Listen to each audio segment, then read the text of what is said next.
Ayan, ayan po yung nanay ko. Yan po ang kanilang mga tanim. Tanim po niya yan. Kasama po niya si Pogi, yung aso niya. Ayan, smile. Ay! Yan oh.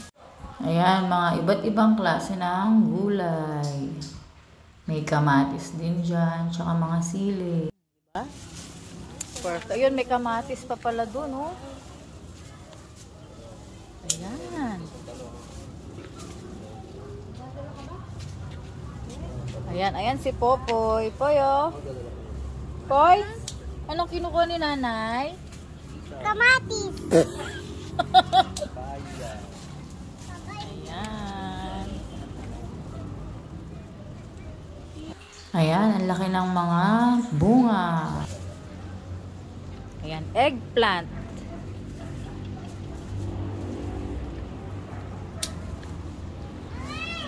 Oh. Talaga namang mga fresh pag galing talaga sa province yung mga gulay. Sobrang tatamis.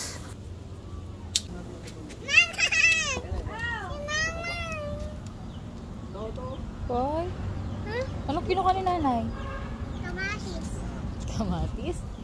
Yan ang lihim na hardin ni nanay. Ayan, meron pang sitaw ata to. Ayan, sitaw. Diyan. Tapos may kamatis doon. Tapos meron ding mga sili. Ayan oh. Siling green. Masarap yung sisigang. Tsaka mga siling red meron din dyan. Yung maaanghang. Ayan, sobrang gaganda talaga. Walang mga ano yan, walang mga insect. Ito na nga ang aming nakuha. At iluluto muna namin to. Ayan, gagawin namin siyang torta. Ayan, sobrang tatamis. Kasi fresh. At ayan na nga. Luto na. Ang torta. Ayan. Kinaumagahan naman, kumuha kami ng kalamansi. Ayan, dami ng bunga ng kalamansi. Ayan, oh.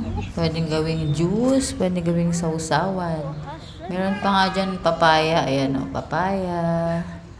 Pero maliit pa. Yan ang lihim na hardin ni Lola Remedios. Dito naman banda sa may konohan, merong mga saging. Ayan, may puso ng saging, tsaka may mga bunga. Yan, nakakuha din kami yan ng saging. Pinadala sa amin.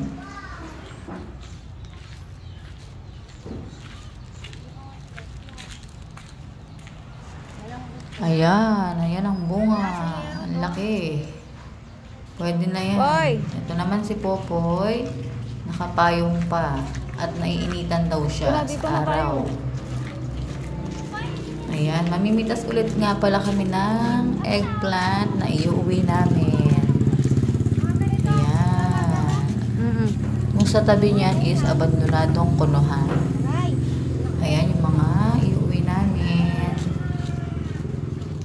Siyempre, andyan yung dalawa, si Lila at si Popoy. Yan, kumuha rin si nanay ng dahon ng kamote. Yan, talbos ng kamote. Yan, masarap din yan. Talbos ng kamote. Fresh na fresh talaga siya. Ito nga pala yung nakuha naming saging. Ayan. Ayan yung mga na-harvest namin. Ayan, talbos ng kamote. Tapos, eggplant. Ayan, fresh na fresh. Wala yung mga uod. Tsaka sobrang tatamis niyan.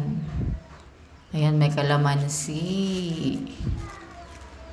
Ayan, yan ang kalamansi.